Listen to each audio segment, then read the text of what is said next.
Hello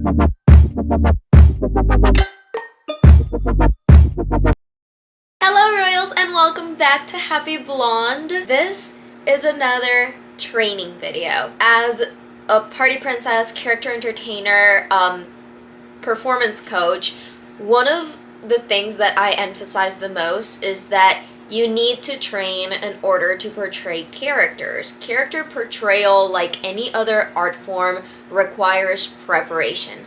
And you can't just train your cast once. I train my cast every single January. I give them a massive cast training and we tackle all the things that we basically want to achieve in this year, in this case 2025, and we want to improve from our mistakes or just new skills to grow from 2024. It is a place of growth, it is a place of acceptance. So today I thought I'd bring you guys along into how my training looks like and answer very common questions that I get about character entertainment training.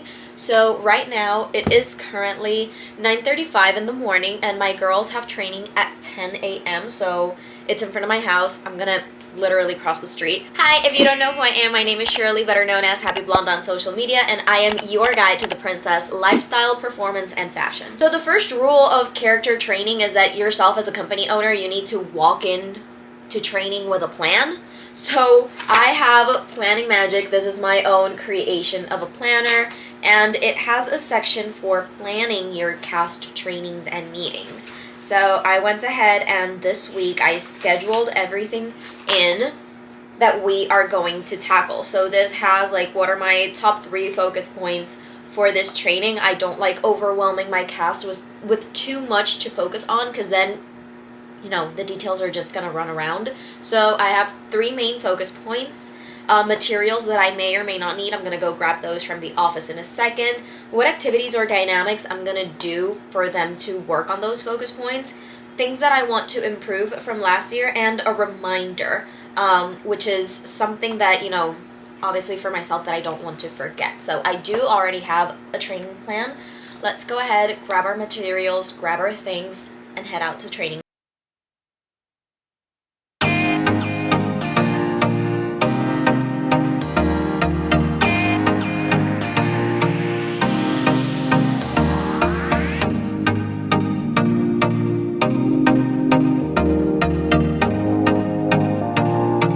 That are only training their characters in movement and just like the way that they look, like, oh, you're, you know, like Ariel has this type of bang, or you're like, I don't know, your hair should be this length for Snow White. What is that one recommendation that you believe companies should be training their cast on right now? I think they should be training their cast in the psychology of the character, because it's really important that they understand where the character is coming from, like all the things that happen in their childhood that mark their childhood and mark them as a person, that make them the person they are today or in the movie per se. I think that's really important for you to understand how the character actually acts and thinks and speaks and literally does anything in their life. So yeah, that's really important. What's your hot take, Miss Tiana? I agree, but I was gonna go more along the lines of like how they speak, like tone of their voice, the inflections in their voice, and whatever. Also, what kind of vocabulary they would and would not use, because it's very easy for us to slip into the language we're used to within your population. Or the slangs. And the slang and all that. And it's really important to know that a princess wouldn't necessarily say, oh, that's so cool. Yeah. You can just say, oh, that's wonderful. And I also think that you should train writing as a character. Maybe because I'm terrible at it. But you should definitely train signatures. You should see the mental traumas that she has every single time she has to sign as Isabella. It's so weird. Like, it's not even like it's not even a fun. It's just like it's so strange. It's weird squiggles, baby Ari.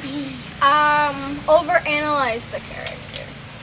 Say it like the way it is, because it's easy to watch the movie and be like, oh, Ariel's a dreamer and she's in love with Eric. But did you notice that in Ariel 2, in when she has a daughter, she becomes her father? She does the same mistake that her father did, and then she has to analyze it, really analyze it to then save her daughter. So that is, it's a history repeats itself in that case, and also, truly know your personality as a character, in the sense of, for example, if a character is meant to be sassy to certain things, she has to be sassy in a certain thing. Yeah, agreed. Our baby! I don't have anything to add, honestly. She's like, yes, build your storytelling. Build your storytelling. Like, just to add, I feel like something that character companies don't do, and it comes in really handy, and I know that they're all gonna nod their heads. The part of a character's life that you see in the movie is their present. And that is the tense that you know, because it's the tense that you're at. At that moment, you are at a party. It's really hard to construct a character's past and future, and you need to. Like, it's very easy to say that Rapunzel was stuck in a tower for 18 years, but what happened in those 18 years? What did she do? What hobbies did she develop? Like, when did she meet Pascal? Same thing for the future. Know where your character is so that you don't build up a story that doesn't really coincide with where they're at. Like, you can't say that Anna and Elsa are going back to Arendelle because they don't live together anymore. You have to make up an excuse for both of them to be at the same place at the same time in Arendelle. So that is my hot take.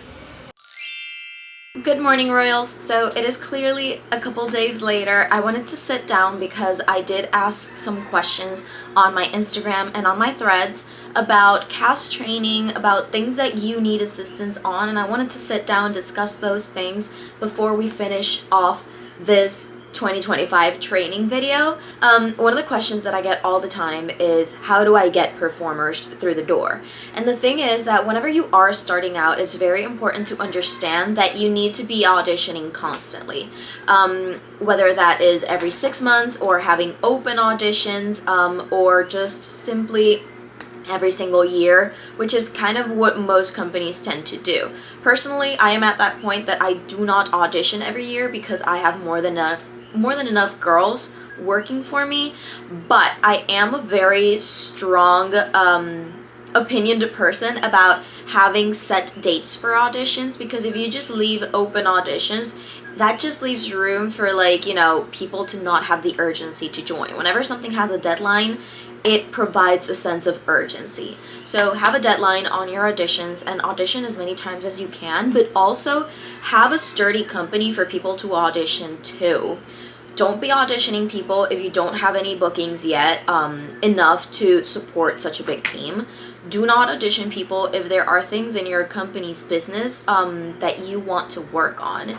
If your organization is all over the place, you are not in a place to be auditioning people. You need to be in a place of organizing your company. And you need to be a place where they want to audition too, you know, like have a good social media presence, be very welcoming whenever they do message you about auditioning. Because think about it, you know, flip the scenario around. If it was you looking for a character company to join, would you join your company based on what is seen from afar itself? Something to think about. Another thing that I got asked about was performer availability. And performer availability is something that has been a little bit tricky for me to figure out, but whenever I do audition my girls, they need to have at least an 80% of performer availability on the weekends. I know that situations happen, family vacations, you know, work pop-ups, all that stuff and jazz. So what I do is that I have a WhatsApp group with all of my performers, and for example, right now we're on February, so I am going to be sending pretty soon the March availability poll. I create a poll basically for all the weekend dates in March, and I ask the girls who's available on which date. Because I have such a strong cast and I have more than one performer that can play most characters, I can take in bookings, for example, an Elsa party, because I know that if my staple Elsa is not available, I have about 5 other girls who are available who can do the job.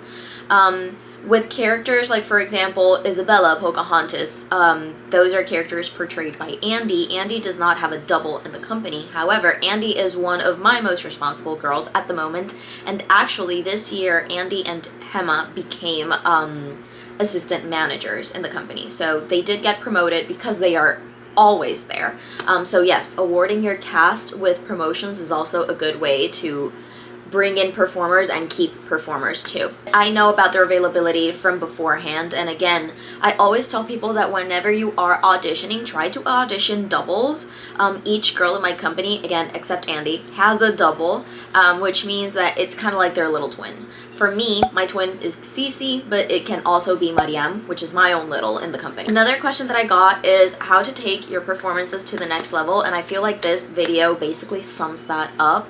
Storytelling is extremely important, and I cannot begin to tell you how many companies just pass this by. For example, this is my storytelling guidebook, Once Upon a Story. It is, again, a storytelling guidebook that goes over all the characters that most companies do tend to have.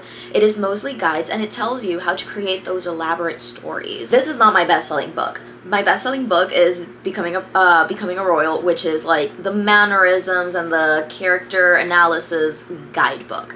But this is something that is so important because kids nowadays, they do so much more than just watch the movies, and they have so many questions about the characters that watching the movie is just not enough to answer them. So this is a wonderful resource for performers to read and have. And I am also going to be releasing very, very soon an affordable PDF called Royal Conversations, which is going to basically help you and your cast gain the knowledge necessary on how to have sturdy, legit, magical conversations with kids that don't really have silence gaps in them, and that, you know, doesn't really lead them to the, oh, are you real kind of question.